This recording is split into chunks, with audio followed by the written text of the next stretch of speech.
Hello and welcome to another episode of the Average Joe Football Show.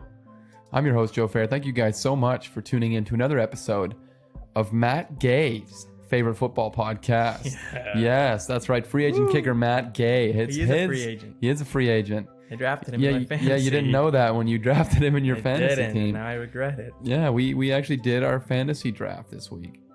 This week, Friday. Yeah. The first fantasy draft you've ever had, Joe. Yeah, it was, and it was good. And it went well. I think it went quite well. Well, what were your overall thoughts? Like, I don't know, like any takeaways? Any like, how do you feel about your team? 16 picks is way too much. It's long. It's way too long for people that know absolutely nothing about football. That's fair, and most people that do fantasy drafts probably know a little bit about football, but. Yeah, I feel like even for me, 16 is long. Right? Eventually, I think like 6, I was like, I know these people. Yeah. And it was just like familiar names. Mm-hmm. But eventually, it was getting to a point where I was like, oh my goodness, this guy looks like he's fine. So yeah, and it's like for me, it's I know the players, but like when it gets closer to the end of the draft, it's like I get to a point where like, do I want to pick Brashad Perryman or Antonio Gibson? I'm like, I don't freaking care, man. Both of these guys probably are not going to be that good this season. Like, why are we even doing this anymore? But yeah, first like 4 rounds are always like, let's go. This is fun. Yeah, we're having a good time. And it was fun. Yeah, it was fun overall. But it gets long. But like, I think you did a pretty decent job. I got Pat Mahomes. Yeah, I got Derrick Henry. A couple good.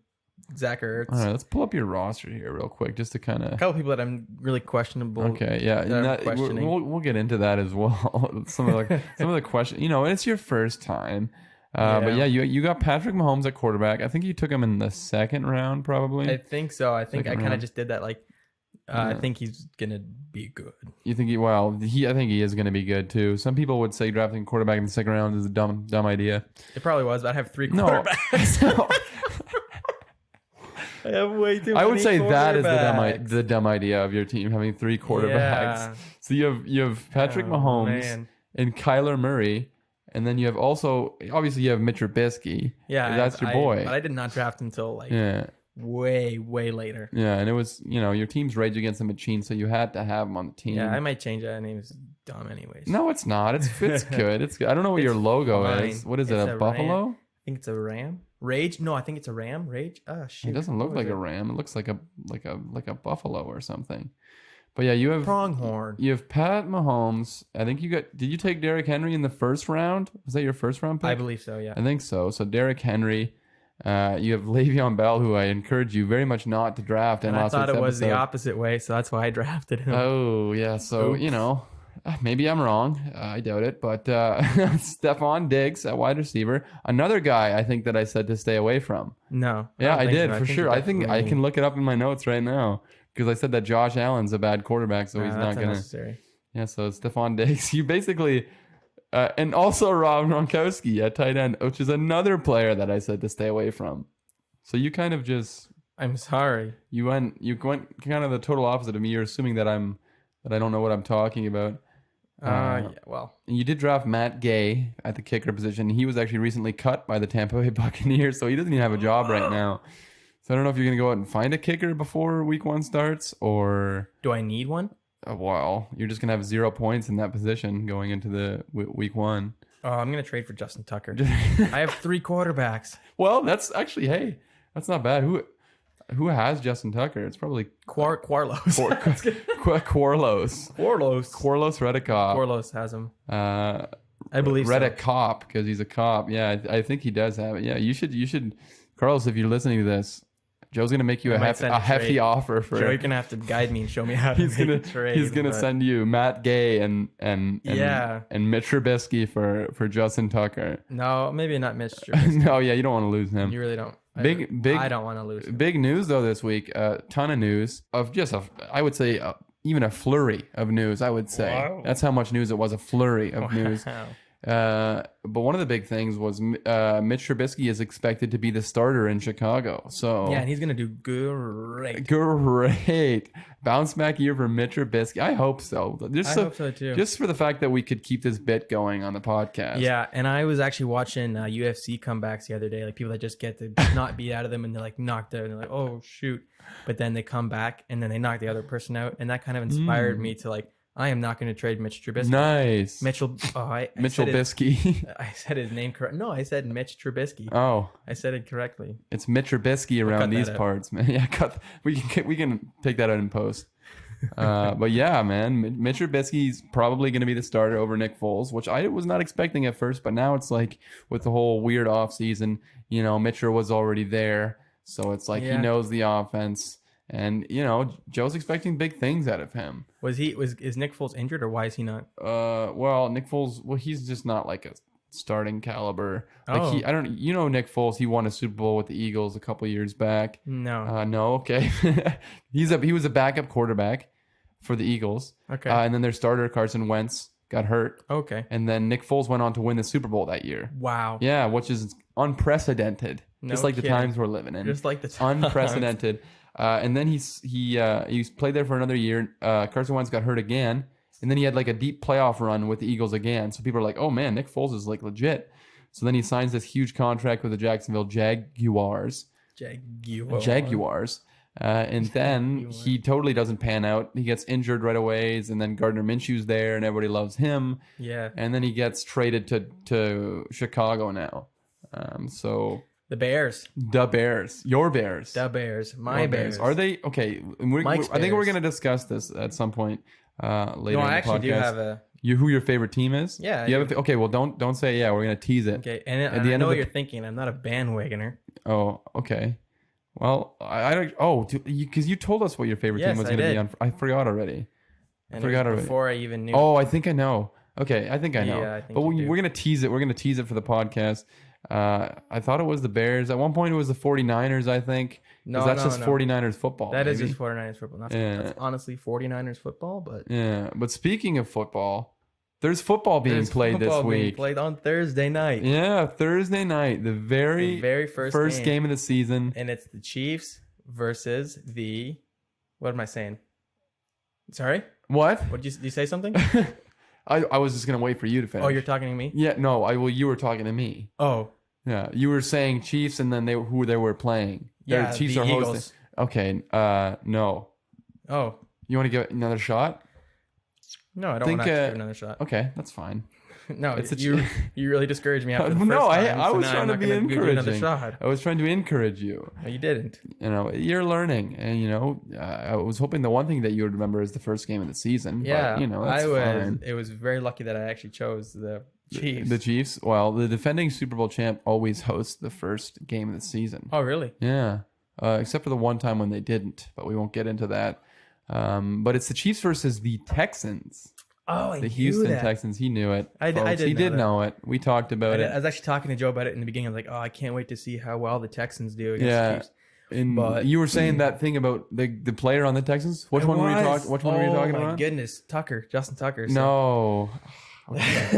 All right. Well, we have football, you know, and Joe's he has a lot to learn this season. He has a lot to learn this season, but I'm excited. By the time you're listening to this, we are 3 days out from the 2020 NFL football season. Wow. There were times it didn't seem like we'd get here. Honestly. Okay, let's talk about that a bit. I don't know if I was being very open about it on the podcast. I was 100% sure that we were not going to have you did NFL. talk about it. Maybe you didn't say it on the podcast, but I know we had conversations offline about it. And there was a while there where it really seemed like, okay, there's maybe no chance this is going to happen. It was bad there for a while. And like basically everything was shut down, but the NFL is just trucking on, and they could be the one sports league that goes unaffected by, I mean, other than not fans, like obviously but unaffected as far as games played.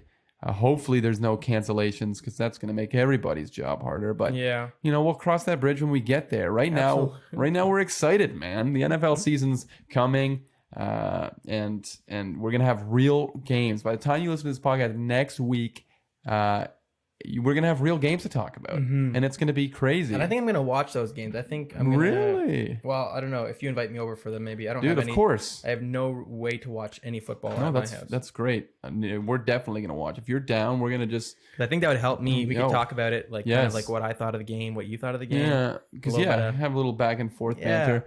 You know, we're having a podcast meeting right now, a pitch meeting right now. Yes. That's a great thing. Yeah, we're excited. Joe's gonna be rooting for his team. I'm actually excited. I am excited to actually root for a team. I'm sticking with them. So. That's awesome, man. I'm later on in the episode. I'm gonna also kind of say, you know, a team for me. I obviously am a Dolphins fan. They're my Dolphins. I've been a fan of them my whole life, but they're disappointing every year, and they've hurt me every year of my existence. So, you know, other than Dolphins fans, I want to come up with a secondary team, a fun team to root for, and I have a couple candidates. And I was going to do a big thing where I went through on the podcast and kind of like did a deep dive on these teams. But then I was terrible with scheduling and we didn't have time for that. So we're just going to do a quick little overview later. And also news. We're talking news. So much news this week. And then we're going to get into my top 5 quarterbacks and finally end the top 5 positional rankings with my top 5. Thank the Lord. Thank the Lord. Been a monster to edit. It's been a real marathon, not gonna lie. I don't think I'm gonna do it the same way next season. I think if I do my top 5 rankings, we're not gonna have an episode for each one, but you know, this is something that we can discuss later on. And then we're gonna get into, you know, my season preview, 2020 season preview. Here we are. And just one quick note before we start. Our upload schedule is changing with the NFL season. So what we usually do is we usually record on Saturdays. Today we're not. We're recording on a Sunday night, the Sunday before Labor Day. But that doesn't work. So we usually record Saturday and we upload on Tuesday. But that kind of would not work at all with the NFL season because we would not have games to talk about. So what we're going to do is we're going to record on Tuesday evening. And then the podcast will go up on Thursday morning. Give our producer Joe a little bit of buffer room as far as upload goes. So we'll be able to get all the Sunday games in there. We'll be able to get the Monday night game in there. So yeah, a little bit of a change to our upload schedule. We'll update it on social media and stuff. But yeah, so a little bit of a change there. And also real quick before we get into the news, just another quick shout out to Mic'd Up Podcasting, the podcast that I'm partnering with. Make sure you check them out. Mic'd Up Podcast with Billy, Nick, and Mike. I think I got those names in the right order again. Follow them on social media at Mic'd Up Podcasting on Twitter and Instagram. Just 3 guys being dudes talking about sports. 3 of them. You know, 3 of them, really great dudes. They're very supportive of this podcast, so I want to, you know, give it right back to them. But Joe, unless you have anything else you want to talk about, are you just ready? All right. I'm ready. Why don't we just jump straight in to the flurry of news?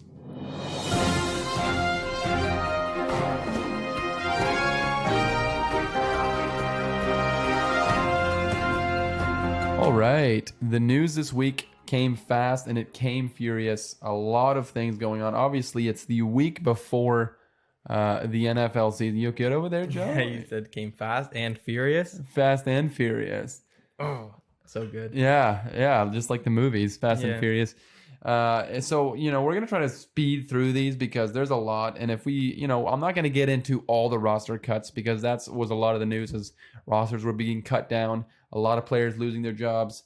Quite a crazy time. But there was a ton of players getting contract extensions. There was some trades. There was some trade rumors. There was some signings. So we're going to get into that. We're going to do a little bit quick.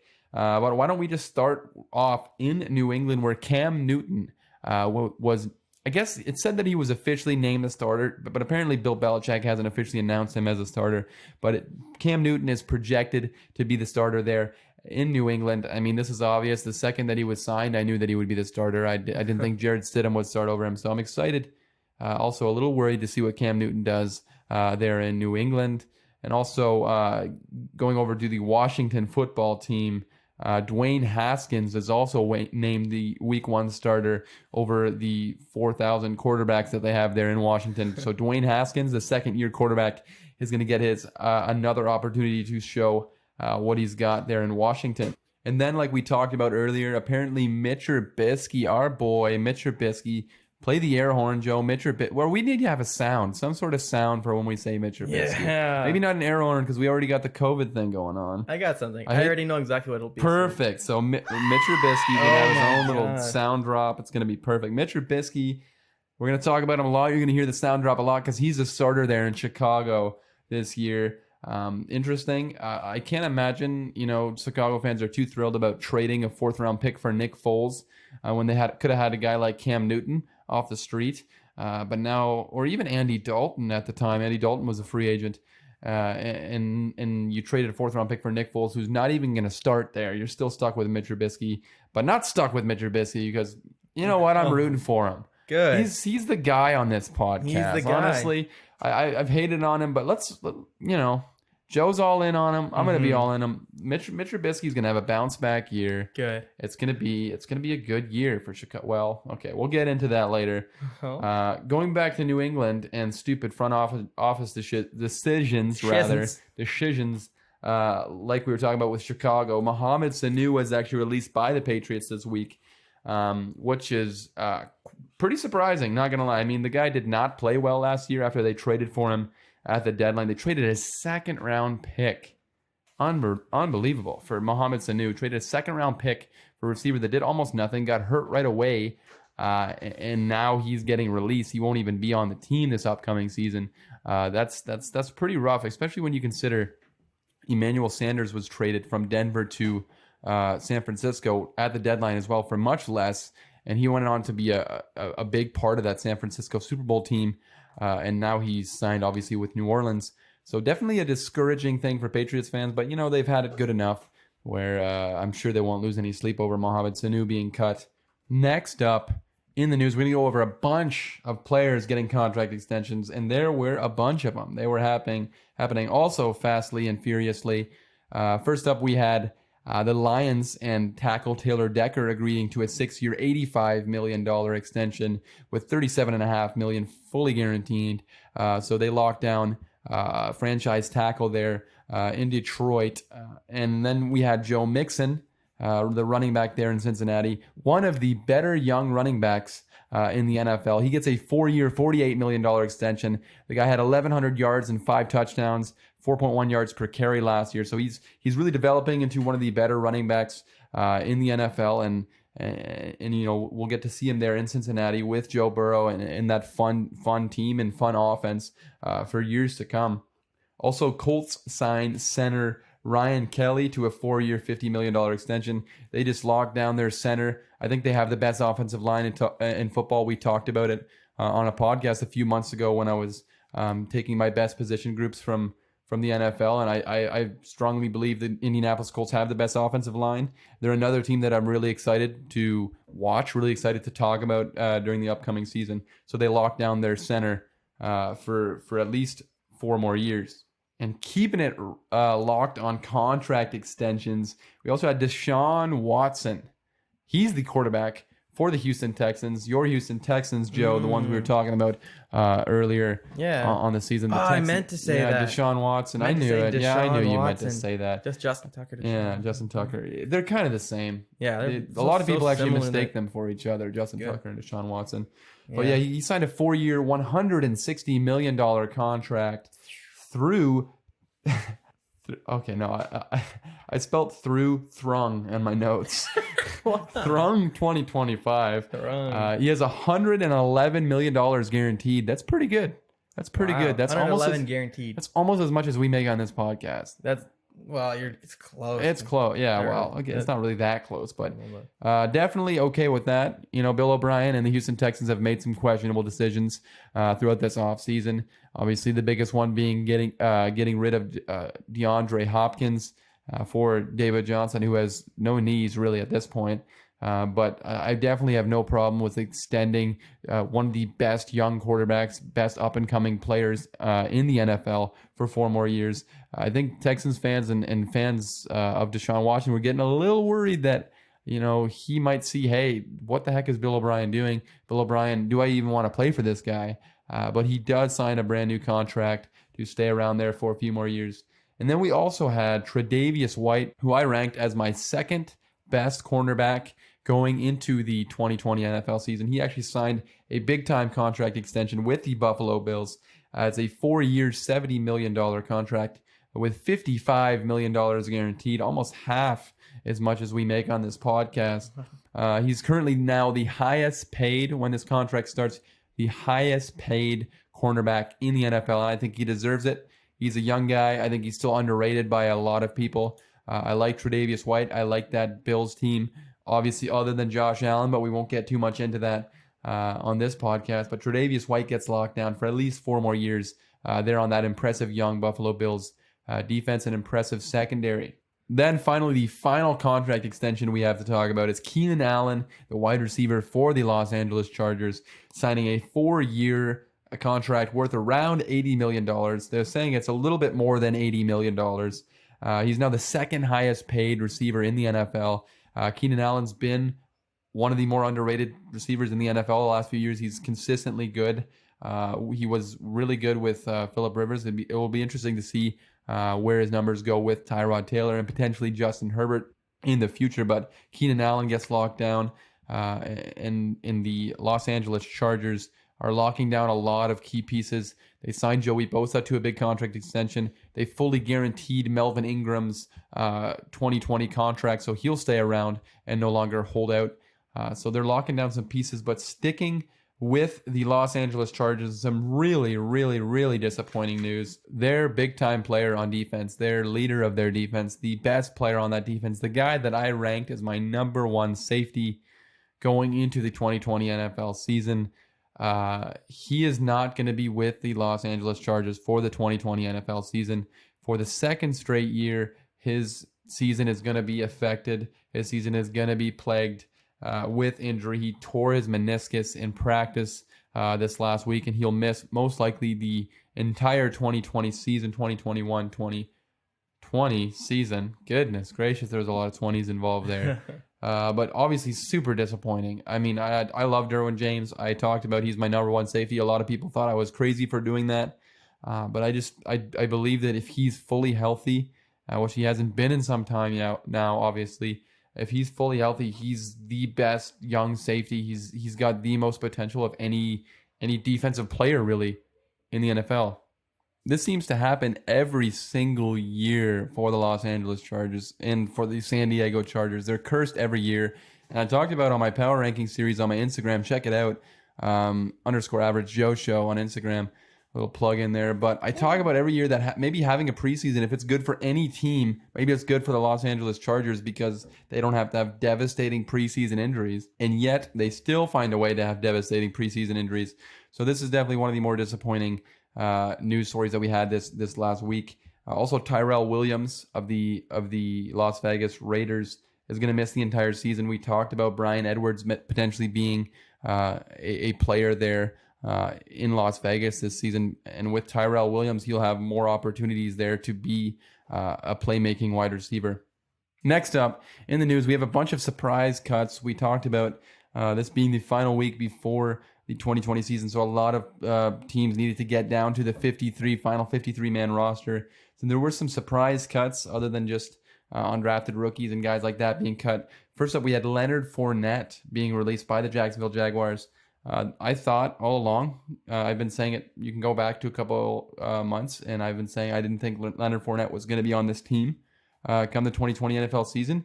I did not think he would be cut. I thought that they would find a way to trade him, but obviously the running back position is so devalued at this point, and Leonard Fournette is not a guy. Even though he had a decent year receiving the ball last year, he's more of a runner. He's not a guy who's going to give you those dual threat abilities. He actually got cut by the Jacksonville Jaguars. Apparently he was not all that well liked in the locker room, and they're kind of just getting rid of guys at this point. They just traded away Yannick Ngakoue. I think they only have 11 players on that roster left from the team that was in the AFC Championship just a couple years ago. And then just a few days later, Leonard Fournette ends up signing a 1-year, $2 million deal with the Tampa Bay Buccaneers. So another really talented player, a really entertaining player going to Tampa Bay. I'm not sure what his role is going to be in there. They have Shady McCoy, who they signed earlier, and Ronald Jones is apparently still the starter there. But definitely does not hurt to have more talent, more fun, young talent on a team that already has so much of it. This reminds me a lot of the move that the Eagles made when they had their Super Bowl run, when they already had pretty good running backs. They had Corey Clement, they had LeGarrette Blount, and then they went and traded for Jay Ajayi, and they just had really, really good, fun running backs on that Super Bowl team. This reminds me kind of that. Not saying that the Tampa Bay Buccaneers necessarily are going to be a Super Bowl team, but I like this signing. The more talent you can get on your team, the better. Next up in surprise cuts, we actually had Josh Rosen, who it came out earlier that this week that he was in trade talks. That the Dolphins were attempting to trade him. They were fielding calls for him to potentially be traded. And then somewhat surprisingly, I think it was during our fantasy draft actually, Josh Rosen ended up being cut, which I was quite shocked about. I think Dolphins fans were pretty shocked about. Dolphins Twitter was not all too thrilled, as it kind of felt like we had, three, somewhat exciting quarterbacks. I don't know how exciting Josh Rosen can really be at this point. He's played not even 3 years in the NFL, and he's on his third team now. After he got cut, he actually signed to a practice squad with the Tampa Bay Buccaneers. So the Tampa Bay Buccaneers scooping up yet another a talent there. And, this is a good spot for him. As good of a spot as a practice squad for a number 10 overall pick can be, it's quite insane. I don't know if we've ever had a player like that who is taken number 10 overall in the first round and within 3 years is on a practice squad of a team. His career has been a roller coaster. I'm still rooting for Josh Rosen. I don't know if he's ever going to be a great quarterback. He's had some tough situations, obviously, but he seems to have taken them all in stride. He seems to still be an upbeat guy who's motivated. And, if he can't succeed learning behind Tom Brady, I'm not sure he's going to succeed. But Josh Rosen gets a fresh start there in Tampa Bay. And then we also had one of the greatest running backs we've ever seen in the NFL. Obviously, in his older years at this point, he was surprisingly cut by the Washington football team this week. I was not expecting this. I was expecting him to be the number one runner there for the Washington football team.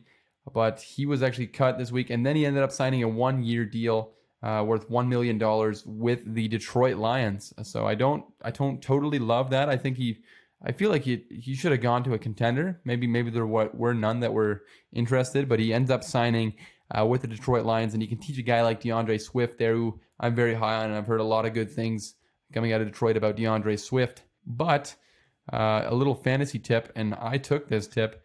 Antonio Gibson is going to be the starter most likely there in Washington. I ended up taking him quite late in our draft, and I'm hoping that he'll be a hit on my fantasy team. Next up in the news, we had this week Alvin Kamara. There was rumors that he was potentially being shopped by the New Orleans Saints. They were potentially looking to trade him. The New Orleans Saints are in a really, really tough spot as far as cap space goes. They're going to be in quite a deep hole next year. So I guess they were just trying to look to see if they could get something, significant for Alvin Kamara. But it seems that they have kind of worked it out, and they're back in contract negotiations. I love Alvin Kamara. I think I had him ranked as my 4th best running back going into 2020. So I'm extremely high on him. He's on my fantasy team this year, so I'm expecting good things out of him. So hopefully he gets that figured out and he stays in New Orleans, where I think they could really use him this upcoming season. And then we also had Logan Ryan, the guy who I don't know what's gone on with him this season. He's taken like a free agency tour like Peyton Manning had when he was a free agent. I don't know how good Logan Ryan thinks he is, but he was constantly just on NFL Network and stuff like that, just discussing about who he's trying to sign with and stuff. And he was just making a big deal that he really wanted $10 million.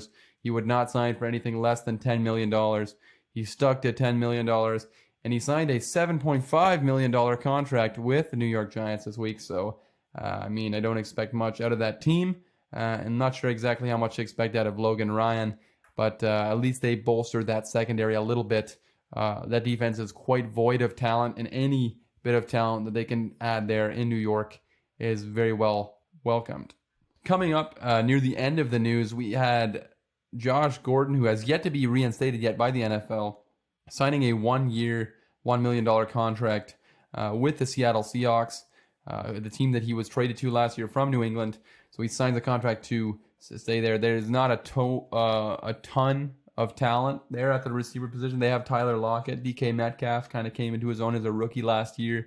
I expect big things, but depth-wise, not a whole lot at the receiver position there. With Seattle, they were linked to Antonio Brown at points for a while, and now they decided to bring back Josh Gordon for another year. And then we had the Browns this week trading for Ronnie Harrison, safety Ronnie Harrison from the Jacksonville Jaguars. We talked about the Jaguars getting rid of pretty much all the talent on their team. Seems like they might be in a tank situation like we saw with the Miami Dolphins last year. Gardner Minshew has made it quite clear that he's not at all involved in a tank, and he's going to try to win. Obviously, the players are going to try to win, but Ronnie Harrison is a young, developing safety. He's not by any means a star, but he's traded for a 5th-round pick to the Browns. Obviously, the Browns lost Grant Delpit last week, their rookie safety, so they have a guy who can come in and fill that hole there on that defense. Finally, in the news, we've made it to the end of the news, the hailstorm of news we had this week. Jadeveon Clowney finally finds a home. It took a long time. A lot of Jadeveon Clowney has interest here. He has interest there. Seemed like he'd go back to Seattle, and then it seemed like he'd go to New Orleans, and then it seemed like he'd go here and there and there. But this week, on Friday evening, I believe, he was meeting. He had dinner with the New Orleans Saints, with their coaching staff, with Sean Payton, and it seemed like he was gonna go to New Orleans. But then he ends up signing a 1-year, $15 million deal with the Tennessee Titans. And I love this move for the Tennessee Titans. If we can get something out of Jadeveon Clowney, he didn't play all that well last year in Seattle. But, if you can get the best out of Jadeveon Clowney, the Titans definitely needed help as far as pass rush goes. I think that's one of their bigger weaknesses on the defense. I definitely don't mind the signing. So Jadeveon Clowney, we finally don't have to talk about where he could potentially be interested in signing. He finally has signed with the Tennessee Titans. Definitely an intriguing team to watch this year. And Jadeveon Clowney gets one more year to try to get himself a big contract. But that kind of wraps up this week's news. We finally made it through the cyclone of news we had this week. Just a different storm. Cyclone. The monsoon of news, if you please, that we had this week. Tsunami. Very good. Snooze me. Oh God. Just trying something, okay? But why don't we just, wrap it there? We'll just cut it there, and we'll move on to my top 5 quarterbacks in the 2020 NFL season.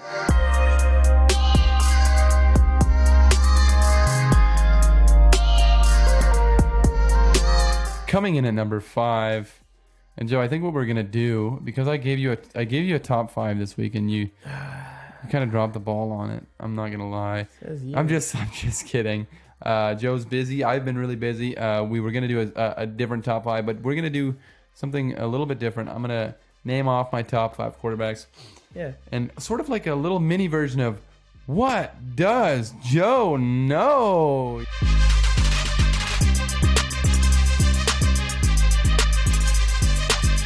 If you can get 3 out of 5 of these, all you have to guess is what team these guys play for.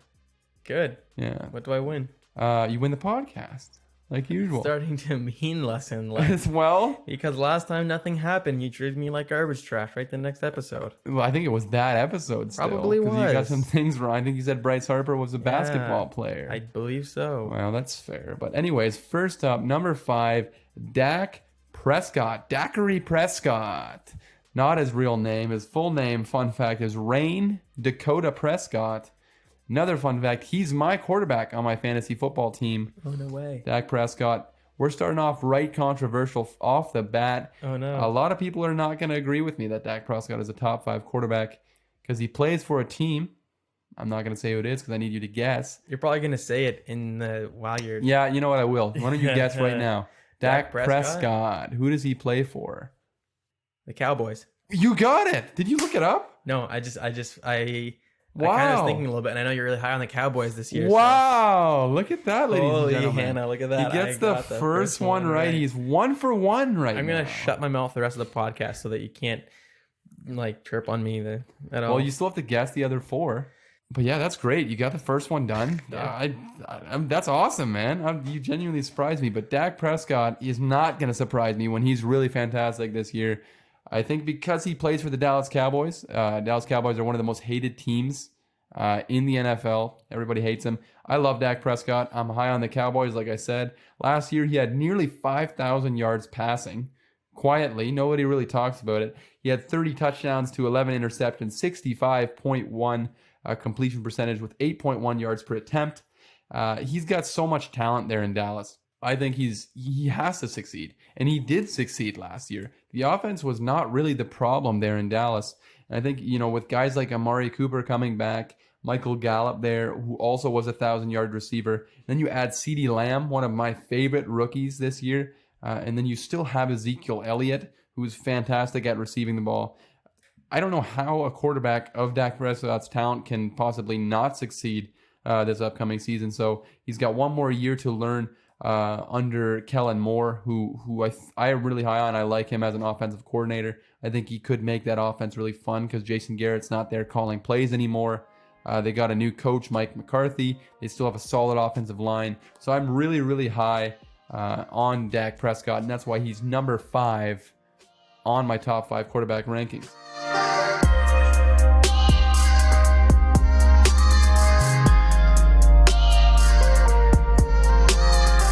Coming in at number 4 on my top 5 quarterbacks, this one might be controversial as well because a lot of people think this guy's over the hill, think this guy can't play anymore, think that he's taken a step back, and maybe he has. Maybe he's not as amazing as he once was.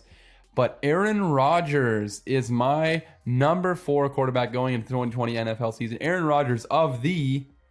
Okay, so can you answer one yes or no question? Okay, maybe. We'll see what it is. How long has he been on the team that he's playing for right now? That's not a yes or no question. Okay, well, I'll answer it. His whole life, his whole career. Then the Green Bay Packers. All right, 2 for 2, baby. You only have to get one more right. One more right. And I will. You're actually going to, for sure. Absolutely. I'm not going to give it to you yet, but you have one. I didn't. But if you can go 5 for 5, what should I do if you go for 5 for 5? Let me take over the Average Joe Football Show Instagram page for a day. Yes. Okay, fine. Not today, or not this week. Now. But yeah, if you get 5 for 5, you can take over the Average Joe Football Show. But I would hate to ruin the vibe you got going on there though, because if you see your page, it all looks so good. It all looks all together with your black background. Then you can take over my Twitter page. Perfect. Even better. Yes, he's gonna make sure you follow it at _Average Joe Show. If Joe goes 5 for 5 today, which I'm starting to think there's a pretty good chance you might go 5 for 5. That would be very impressive. That'd be the most impressive, I think, of the What Does Joe Know episodes. But yeah, Aaron Rodgers plays for the Green Bay Packers. But Aaron Rodgers, a lot of people just think that he's going to fall off. A lot of people don't really realize how good of a year he actually had last year. He had 4,000 yards, 26 touchdowns, and only 4 interceptions, which, yes, 26 touchdowns. Maybe not the best year he's had in his career. And, arm talent wise, athleticism wise, has he taken a step back? Sure. But I still think he's a top 5 quarterback. I think that he's my number 4 quarterback going into the season. I think he's going to be motivated this year. I think he's going to be angry that they drafted a quarterback in the first round. They traded up for a quarterback in the first round. And a lot of people want to talk about the talent on that team. The receivers, there's no receivers for him to throw to. But this team went 13-3 with this essentially the same roster they had last year. I mean, 13-3, and were they maybe as talented as a normal 13-3 team? Maybe not. Maybe they had a little bit of an easy schedule and got lucky at some points. But I still think Aaron Rodgers is phenomenal. I think he's going to do the best he can with what he has, and I think he could have a bounce back year. He reminds me kind of Tom Brady. When Tom Brady was in his final years there in New England, he had that year. It was probably 2017, I want to say, the year he won MVP. I believe they lost to the Eagles that year in the Super Bowl. He just had that tremendous year out of nowhere when people kind of thought he was declining. People thought that he was not, what he once was. And then he ended up having an MVP year. I could see something like that from a guy like Aaron Rodgers. Brady didn't have incredible talent around him either. And I could see Rodgers having a bounce back year in 2020.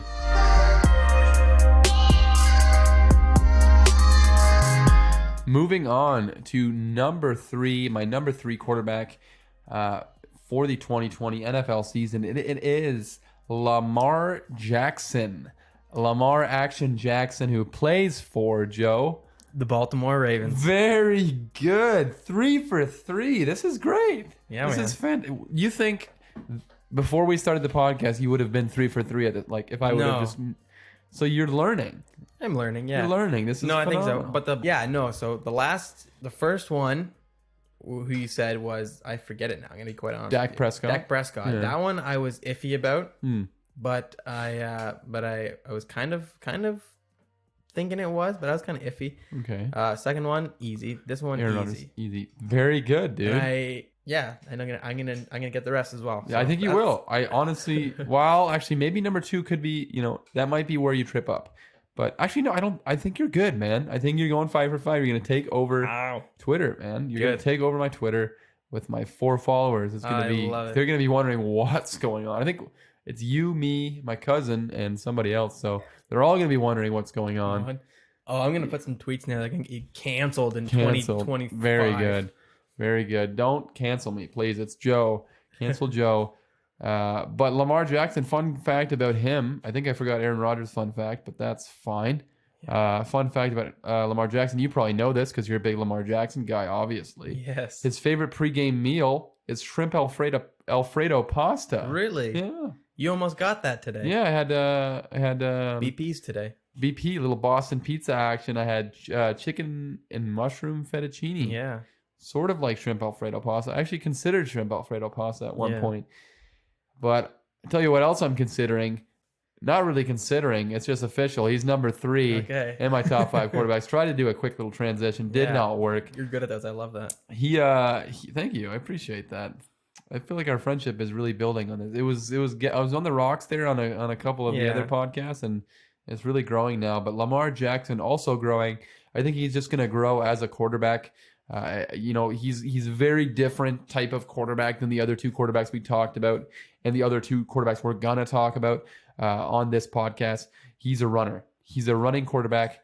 He had 3,127 yards passing last year with 36 touchdowns and 6 interceptions.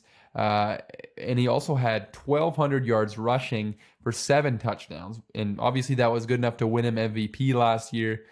Passing yardage wise, he's not nearly to the level of these other guys, but all-purpose yards, he had 4,300 yards and 43 touchdowns, all-purpose touchdowns, which is pretty phenomenal. Obviously good enough to win MVP. Like I said, Lamar Jackson is a different type of quarterback. Everybody wants to make the joke that he's a running back, but I think he's still good enough to be number 3 on my list. He's an offensive weapon like we've really never seen before. People want to compare him to Michael Vick. He's probably better than Michael Vick ever was at this point. Michael Vick, obviously, a tremendous talent whose career was cut short at one point because he went to prison. He fought dogs. He didn't himself fight them, but he got them to fight each other. Yeah. Dang, he was that sucks. Dog fighting ring, super talented player.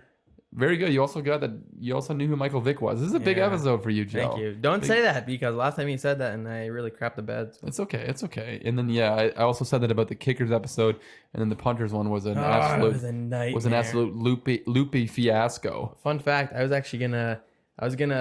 was planning on improving my top 5 mascots. Joe wanted me to do my top 5 mascots. Spoiler. Yeah, we were gonna do top 5 mascots. You were gonna improv it. I was going to because I had nothing prepared, and you told me like in the beginning of the week, it's or okay. like Tuesday or Wednesday. Right. You were like, "Hey, you want to do that?" I'm like, "Yeah, sure," but you let me down. I mean, that's fine. It's okay. I'm just kidding. No, that's just something we can tease in the future. We have big plans. This top 5 mascots, it's not gonna be a joke. You're gonna put work into this. It's gonna be the best mascot list out there. So I'm excited for it. I'm excited. But I'm also excited for Lamar Jackson. That's 3 of these transitions in one quarterback. And I dare you to do the next two. I dare you. I'm killing it right now with these transitions. I think he's going to continue to improve as a passer. I love watching him play. I'm excited to see the Baltimore Ravens this upcoming season. And Lamar Jackson's number 3 on my top 5 quarterbacks.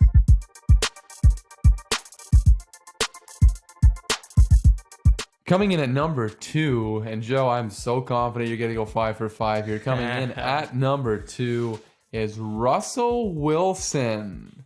Russell Wilson of the Seattle Seahawks. The Seattle Seahawks. You're unbelievable. It's like watching. I'm proud of you, Joe. I'm actually into this. I think we should do this with other players as well. Yeah? Because I feel like that would be something I could compete in. Yeah. Well, you did great, man. This is fantastic. You're definitely going to get number 1. We're not going to spoil it, but you're definitely going to get number 1. Yes. And fun fact about Russell Wilson, he is Mr.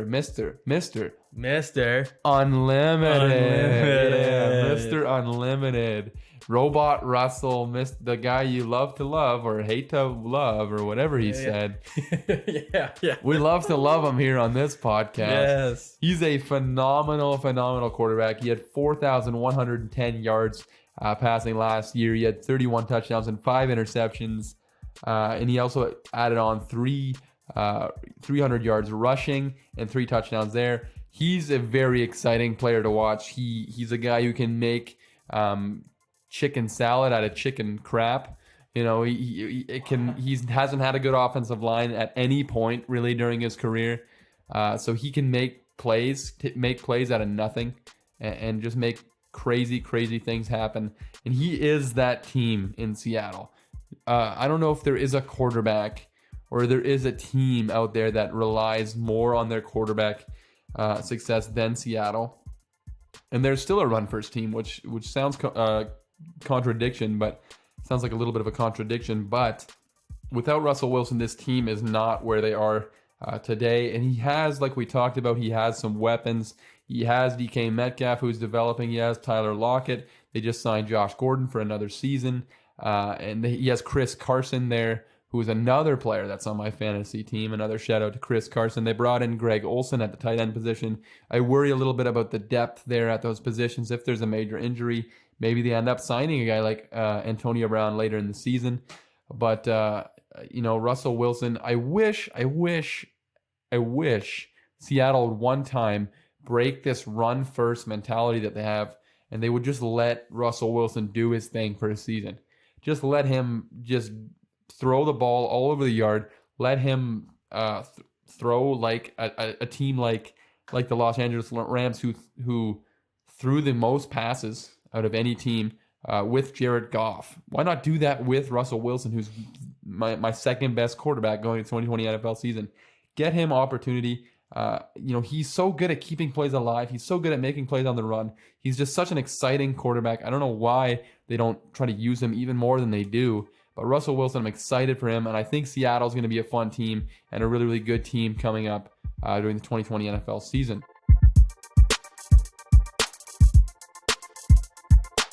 Coming in at number 1 on my top 5 quarterbacks for the 2020 NFL season, and it is Joe. Do you want to guess who my number 1 quarterback is? Do you think you feel? May I do the intro? Yeah, You do the intro. Here we go.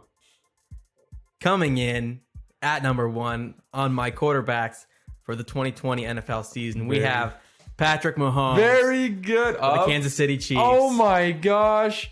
Play the music. What does Joe know? All right. Heck yes. 5. I know everything. 5. You are the god of football. Oh my goodness gracious. Look at me go. Patrick Mahomes. Speaking of the god of football, Patrick Mahomes. Fun fact about him, he recently got engaged. Really? To his high school sweetheart. So congratulations to Patrick Mahomes. I love high school sweetheart relationships. Yeah, because you have one. I have one myself. You've been basically in middle school, it was preschool almost. It was the 8th grade. 8th grade. That's so cute. I love that because, people are so mean to Patrick Mahomes' girlfriend on social media. Really? Why? So mean. Apparently they think she's annoying. So they're like just always talking crap. It's like So what? it's so dumb. Who It's cares? like, yeah, it's his. Like, why are you It's not so your good? girlfriend. Mind your own business. Honestly, Yeah. that's the worst part of social media. Like, shut up. And like, and then people are like, oh man, Patrick Mahomes can have any girl in the whole world that he wants, but he just proposes to this chick. Like, how about, first of all, shut up? Screw off. Your That opinion is doesn't always matter. terrible. Your parents should have told you this. Your opinion doesn't always matter. Yeah. You don't always need to give your opinion. And also, maybe he loves her. You ever think about that? Maybe when you want to get married to someone, you have to love them. Yeah, maybe, just maybe. Maybe it's more than just a physical attraction. You ever think about that? Yeah. Yeah. The internet's a shallow, sad place. And all those guys that made those comments, very sad and shallow. Sad and people. I feel sorry for them. But Patrick Mahomes, really excited. He's had an incredible year. Won the Super Bowl, and now he's engaged. He's now part owner of the Kansas City Royals, the baseball team there in Kansas City. What? Yeah, he's a minority owner there. Wow. Yeah, so just a phenomenal year for Pat Mahomes. Congratulations. Couldn't have happened to a better guy. I love Pat Mahomes. That's why he's number one. Not only is he a great person, he's a great quarterback. He's the best quarterback I've ever watched. And 3 seasons into his career, is that maybe a little ambitious? Is that maybe a little bit excessive? Maybe.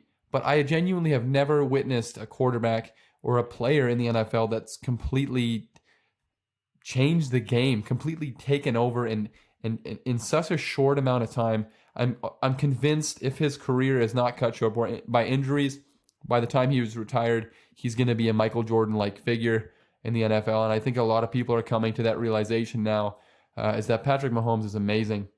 And I expect him very much to play back at that MVP level. Obviously, he was injured last year. He missed 2 games. He still threw for 4,000 yards, 26 touchdowns, 5 interceptions. He's the most talented quarterback in football. He's the best quarterback in football. He's surrounded by the best team in football, in my opinion. The talent that he has. He's got Travis Kelce, Tyreek Hill, Mecole Hardman, who's your guy. Is he on your fantasy team? Hardman? Hardman is. The Hardman. Very good. Hardman. Sammy Watkins. He's got Clyde Edwards-Helaire, which is another guy in our fantasy team, has Clyde Edwards-Helaire on his team, and his team name is the Fresh Prince of Helaire. Such a cool name. Shout out to you, Aaron. Really, really cool name.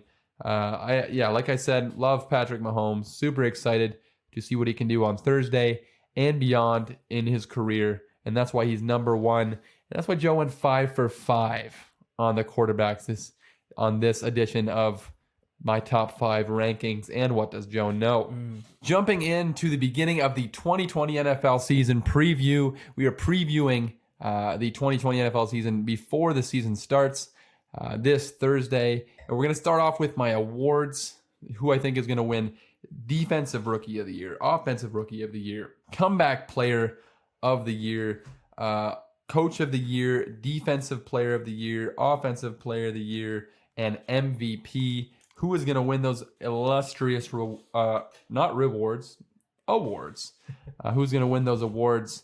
First up, we have the Defensive Rookie of the Year.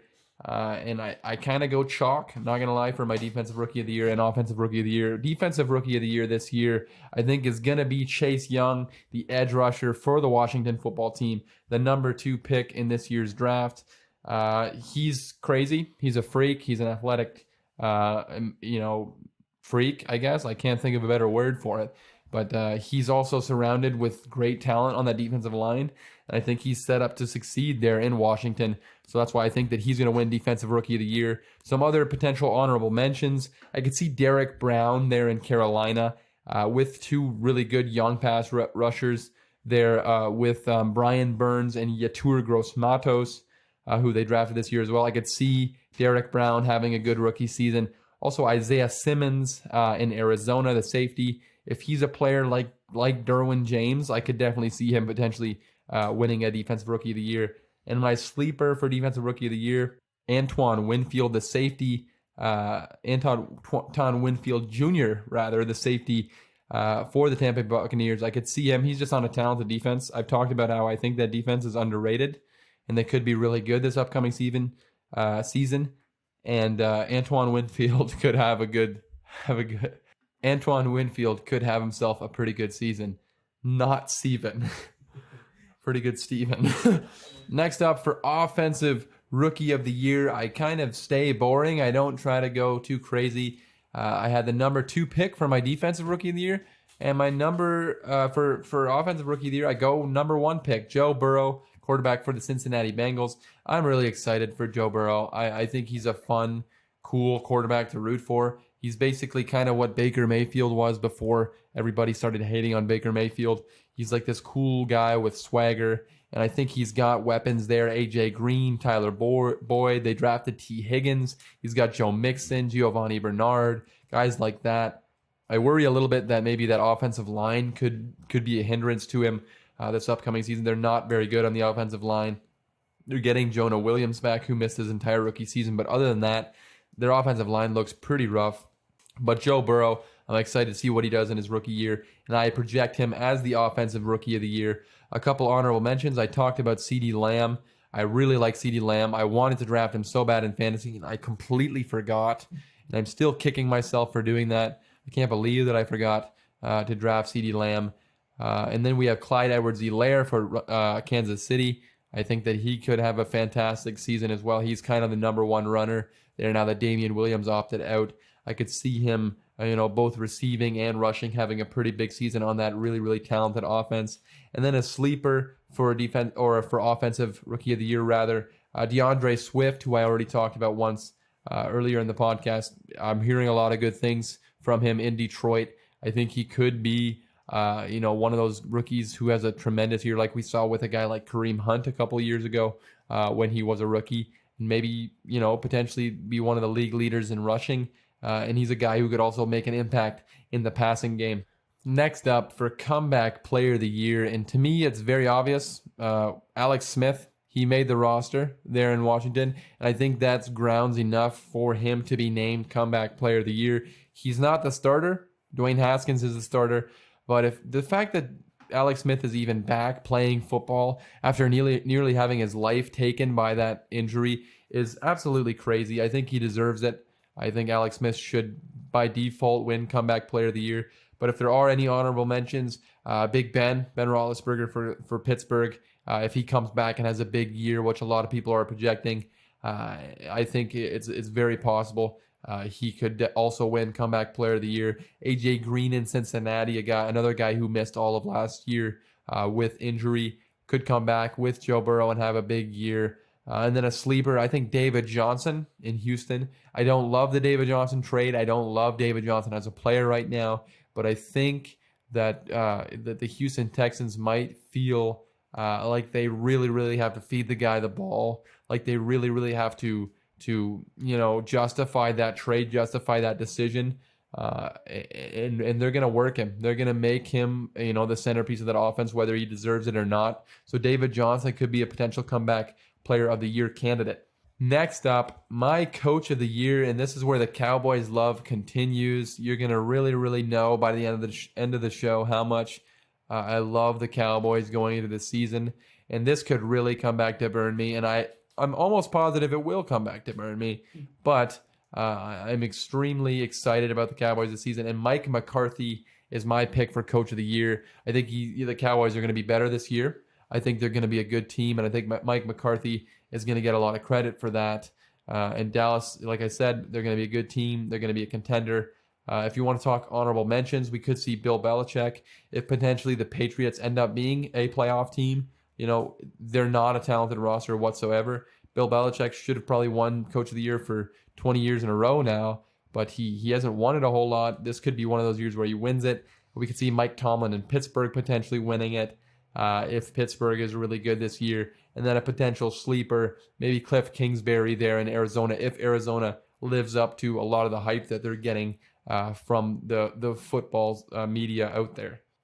Next up, for my defensive player of the year, I have TJ Watt, the edge rusher for the Pittsburgh Steelers. I really like TJ Watt. He was my number 1 ranked edge rusher going into the 2020 NFL season. His numbers last year were absolutely ridiculous. He plays on an extremely talented defense. There's talent, especially on that defensive line. There's so much talent around him, and just on that defense in general. So I could definitely see him having a huge statistical year and taking home Defensive Player of the Year. He was a runner-up this year. He could have very well won it this past season. And if you want to talk honorable mentions, I could see Myles Garrett having a big year this year, coming back motivated. And I could see, obviously, Aaron Donald is always a guy that could potentially win that award. He's already won it a couple times. And then if you want to talk sleepers, I don't know if you would consider this a sleeper because he's a fantastic player, but Khalil Mack, the edge rusher there for the Chicago Bears. A lot of people, not too high on the Bears. And I think if they are a bad team, if they have a bad offense, that defense is going to be on the field a lot.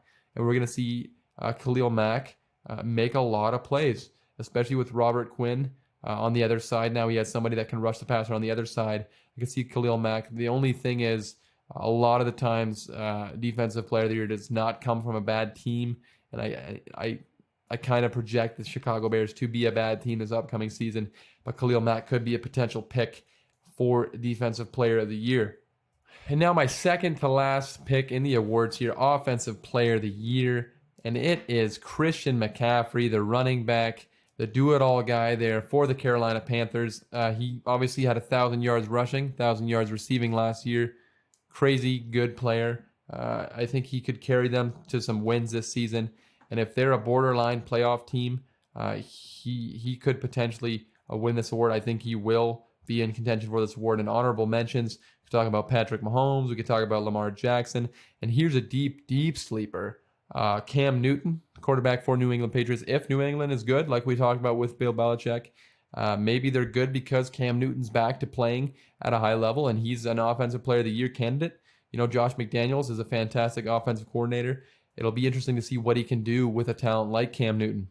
Finally, the biggest award of the night, the biggest award of the season, the MVP, Most Valuable Player. And this is where my Cowboys love maybe gets a little crazy, and a lot of people are going to be questioning this, and I'm probably going to get a lot of hate for it. But Dak Prescott, quarterback for the Dallas Cowboys, is who I'm projecting as this year's league MVP. We talked about the weapons he has there with Amari Cooper, with Michael Gallup, with Ezekiel Elliott, and then they brought in CeeDee Lamb. I just am really high on this Dallas team. I'm really excited for this Dallas team. I think they're going to be good, and you'll hear more about that later when we project the divisions and playoffs and all that. But Dak Prescott, I think he's going to have a great year. He had a really great year last year, like we said, quietly, almost threw for 5,000 yards. And I think that if Kellen Moore can continue to improve and Dak Prescott can continue to improve, that he could be in contention and he will win the MVP award. Obviously, honorable mentions, Patrick Mahomes. I think he's going to play back at an MVP level. Russell Wilson hasn't won one yet in his career. I would love to see him win one. And a deep sleeper again. We talked about Christian McCaffrey for Offensive Player of the Year. I could potentially, if somehow, the Carolina Panthers make the playoffs and Christian McCaffrey is balling out and carrying this team week by week, I could see him potentially winning MVP. It's usually a quarterback award, but we have seen running backs win it. We saw Adrian Peterson win it a few years back. So Christian McCaffrey is a potential dark horse MVP candidate. Moving on to the next part of my 2020 season preview, we're going to move on division by division, and I'm going to give you my winners and how I think the division is going to shake out. And we won't, beat around the bush anymore. Let's just go right on to the AFC East, and I project the Buffalo Bills to win that division. Finally, a team other than the New England Patriots is going to win the AFC East.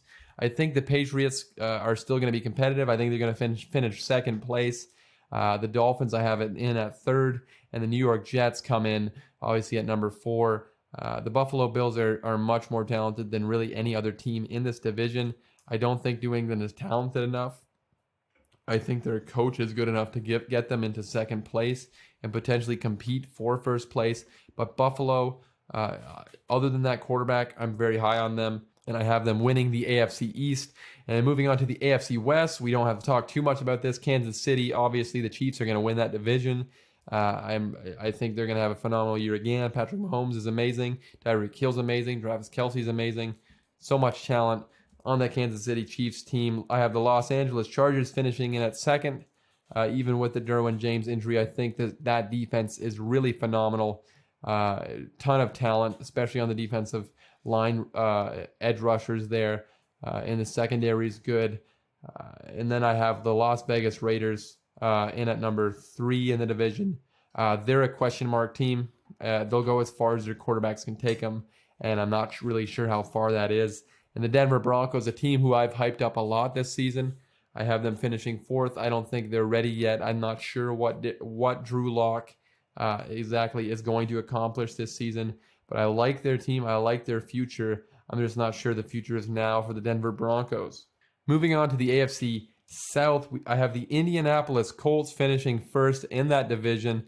The Colts are the team probably in the NFL I'm the most intrigued by. I don't really know what to think about them. I think they could be really good. They have a phenomenal offensive line, like we talked about, and it's something that Phillip Rivers has really never had in his career. I think they have a team full of talent. They brought in DeForest Buckner. They have an underrated defensive line. They have some weapons there. They brought in Michael Pittman there, the receiver, the rookie receiver. And I have Houston finishing in 2nd, but still making the playoffs. We'll get into that a little bit later. Houston finishing 2nd in that division. I love Deshaun Watson. I think he's good enough to get them a few extra wins. Tennessee comes in at number 3. I think they'll have an okay year, but I think they'll kind of come back to the mean after having a crazy movie of a year last year. And then obviously I have the Jacksonville Jaguars coming in at the 4th place in the division. I think they could be one of the worst teams in the NFL. And then we move on to the final division in the AFC North. And I have the Baltimore Ravens going back-to-back and winning this division. And then I have the Cleveland Browns actually finishing 2nd, which I'm starting to feel less and less confident about. I'm high on the Browns. I want them to succeed. I want Baker Mayfield to succeed. But the Pittsburgh Steelers, who I got at number 3, I think could make that very difficult on them.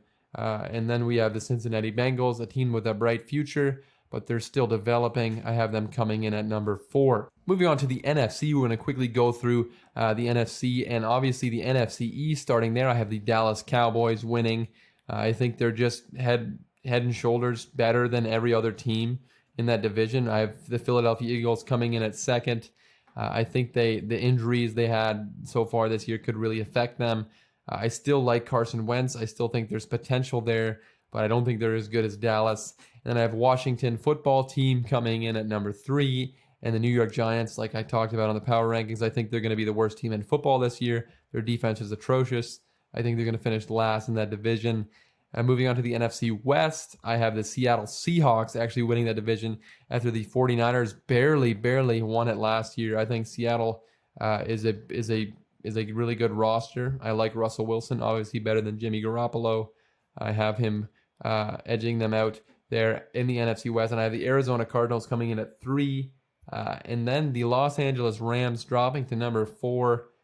Just a hunch, really. I don't believe in the Rams this year. I think they play in the best division in football, one of the best divisions at least in football, and it could be really tough for them to get wins this year. Moving on to the NFC South, I have the New Orleans Saints winning that division.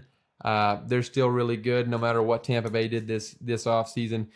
Drew Brees is phenomenal. Alvin Kamara is one of my favorite running backs. They have talent. Their defense is kind of underrated, I think. I think they're going to be another championship contender this year. The Tampa Bay Buccaneers coming in at number 2. I think they'll be a playoff team, but not quite good enough to knock off the New Orleans Saints. And then I have the Atlanta Falcons and the Carolina Panthers coming in at 3 and 4. And moving on to the final division in the NFC North, I have the Green Bay Packers. I talked about Aaron Rodgers at number 4. I think he'll have a good year. I think the Packers are still better than the other teams in that division. I think they'll take that division. And the Minnesota Vikings will come 2nd. And then we have Chicago in at number 3. And then the Detroit Lions. I just don't love what they have there at the head coach position. I don't love hearing potential problems there with players and head coaches. So that's why they're last in the NFC North. And then off of my division predictions, we're going to get right into my playoff predictions. How I think the playoff is who's going to make the playoffs, what seed are they going to be. In the AFC, I have my number 1 seed is Kansas City. My number 2 seed is Baltimore. So Kansas City gets the bye. Obviously, only one team's getting a bye week this year with the 7 teams in each playoff as opposed to 6 teams as it's been for years now. And then the NFC, and this is where my Cowboys love continues to get crazy. I have the Dallas Cowboys as my number 1 seed. I think they have an extremely easy schedule. I think they have an extremely talented team. I think they're going to get the number 1 seed, and I think they're going to fly in the playoffs. I think they're going to be a fantastic team. And I have the New Orleans Saints in at number 2 seed. And then at number 3 in the AFC, I have the Indianapolis Colts, and I have the Seattle Seahawks, my number 3 there. And then number 4, I have the Buffalo Bills as my number 4 seed. Those are all the division winners in the AFC. And I also have the Green Bay Packers at number 4. And then to round out the AFC, I have Houston at the 5 seed, Cleveland at the 6 seed, and Pittsburgh at the 7 seed. So the AFC North gets 3 teams in the playoffs this year, according to my projections. I think that the AFC North is really good, and I don't think there's many teams that are better in the AFC than Cleveland, Pittsburgh, and Baltimore. And rounding out the NFC, I have San Francisco as the 5 seed, Tampa Bay as the 6 seed, and Minnesota coming in at the final seed. And then my Super Bowl prediction, who do I think is going to, based on watching no games in the 2020 NFL season. Joe, who's your Super Bowl prediction this year? Be careful because you need 1 team from each conference. So you could really... So 1 team from the AFC, 1 team from the NFC. You were so talking it to me. Yeah, it can't be the Chiefs and the Ravens in the Super Bowl. It's impossible. Oh, yeah. That cannot be a thing? Mm-mm. Never ever in the world. No, because they're both in the AFC. See, that's kind of new information to me. Well, okay. All the different conferences. Yeah. Wow. So, okay. Well, why don't I just... Okay. My heart wants to say, because as we were talking about earlier, my team... Oh, should I? Yeah, just announce it. What's your team going into the season? This year, it's my first year really that I'm going to be, I think, following football. So, and I didn't do a lot of research really at all. That's okay. But for this year, I think I'm going to go with the Baltimore Ravens. The Baltimore Ravens. I am going to do that, yeah. Must be nice to jump on a good team right away. And that's not... I'm not being a bandwagon here. I know nothing about the Baltimore Ravens. I know that Lamar Jackson is their quarterback. Action Jackson, baby. Listen, I'm all for it, dude. I thought you were a Bears fan, but apparently you're jumping off that already. So yeah. Well, see, the thing is, I think mostly the reason why I'm a Ravens fan, or why I'm going with the Ravens this year, is because I had a buddy growing up through my childhood I went to school with. He was the biggest. He loved the Ravens. Really? Always would talk about the Ravens. He loved the Ravens. Okay. And you know, you were influenced by him. I was influenced by him quite a bit. I like their colors. I like it. Is cool. They're know. A cool team. I'm not gonna hate on you. So your team, is this just for this season, or is this just your team now? Well, so far for this season, that will be for this season. All and then right. afterwards, we'll see. I'll go off. We'll reassess things after that. Yeah. All right. So you have Baltimore in the Super Bowl. You think you're gonna go to the chip this year? My heart wants to say Baltimore, but my brain wants to tell me that the Chiefs are gonna go into the Super Bowl and take the Super Bowl again. I think so. Well, your prediction is very much the same as mine. I have Kansas City versus Dallas in the Super Bowl. So the Cowboys go all the way to the Super Bowl.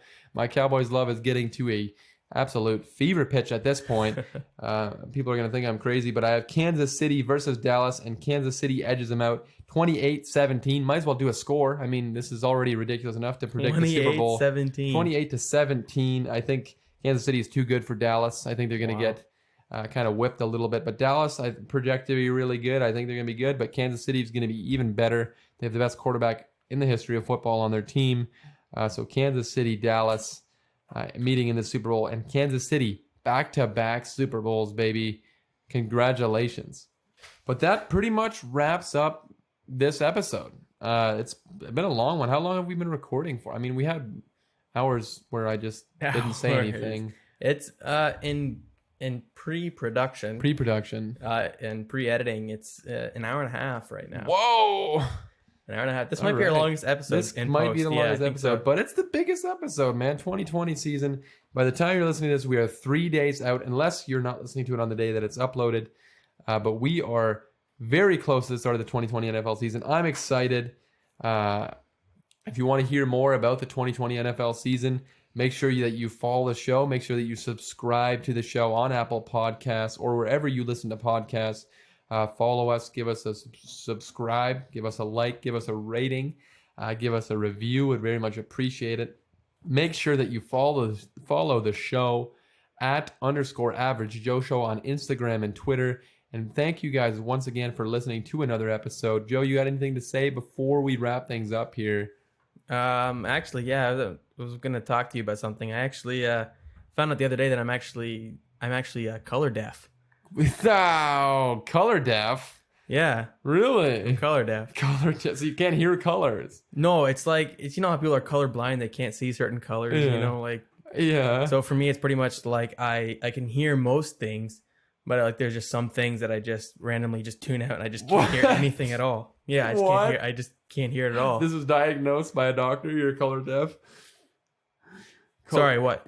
What? Sorry. Oh my gosh, this is phenomenal. All right. You're amazing. Thank you. What a way to Appreciate end the podcast. Joe is color deaf, and we're excited about the 2020 NFL season. But thank you guys once again for tuning in, and we will catch you guys on the next one.